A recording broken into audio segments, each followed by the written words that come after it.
Jadi maksud dan tujuan diadakan ini, FGD ini kan supply chain dan business matching ya.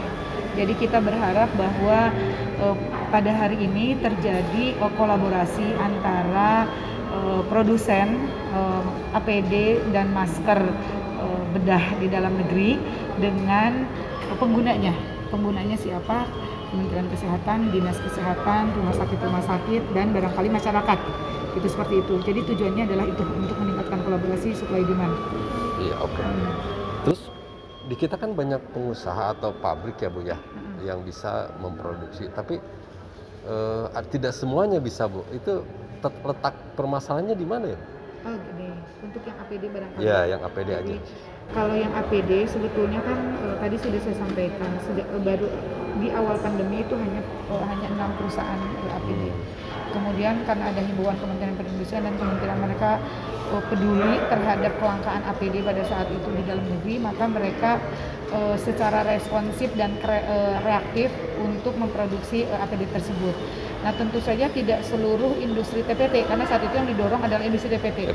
Kenapa industri tekstil atau terutama garment ya yang didorong? Karena memang dari segi proses produksi itu sama dengan garment secara umumnya, itu pada umumnya kan proses penjahitan, laminasi seperti itu, sehingga memang yang melakukan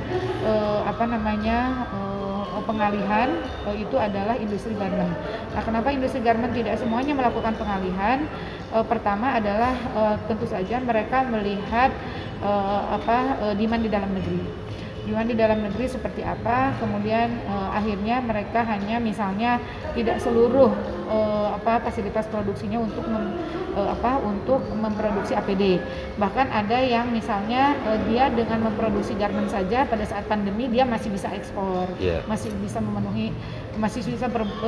berproduksi memenuhi kebutuhan dalam negeri gitu, seperti itu. Jadi tidak semua produsen garment itu mengalihkan untuk memproduksi APD karena dua hal tersebut seperti itu. Oke.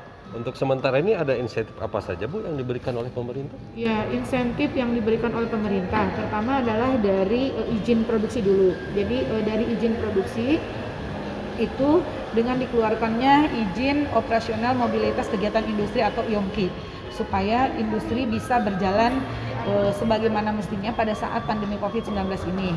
Itu yang pertama. Kemudian yang kedua, insentif berikutnya itu adalah insentif terkait misalnya penghapusan jam minimum pada penggunaan listrik pada masa pandemi seperti itu.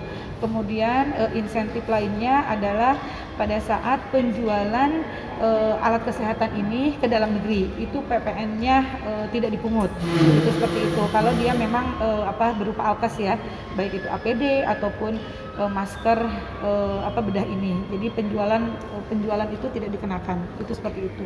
Kemudian insentif berikutnya adalah karena kita kekurangan bahan baku untuk APD dan masker bedah ini, sehingga kita memberikan juga fasilitas biaya masuk ditanggung pemerintah untuk pembelian APD yang notabene kita kurang atau shortage terhadap bahan baku tersebut, dan tentu saja ini harus didatangkan dari impor gitu. Jadi kita menanggung biaya masuknya itu oleh pemerintah itu, seperti itu. Jadi itu insentif yang kita lakukan, termasuk juga kita mencoba untuk mengkolaborasikan secara virtual. Jadi kalau FGD ini adalah mengkolaborasikan secara offline, kita juga mengkolaborasikan hulu dan demand-nya gitu ya, supply dan demand-nya melalui virtual dengan sistem informasi tekstil industri hub. Jadi seluruh produsen APD dan masker itu masuk ke dalam sistem. Siapa yang akan mengakses sistem itu? Seluruh masyarakat boleh mengakses sistem itu untuk mendapatkan APD, untuk mendapatkan informasi produksi APD, informasi berapa harga APD, kemudian siapa yang memproduksi APD gitu. Ada dalam sistem informasi tersebut. Dan itu bisa dilihat sama publik ya. Itu bisa dilihat oleh publik, oleh masyarakat, oleh user fasilitas kesehatan ataupun pemerintah yang menangani kesehatan. Seperti itu. Terima kasih Bu, hanya itu aja barangkali untuk sementara. Boleh. Terima kasih. Nanti kalau ada sambutannya boleh dikasih.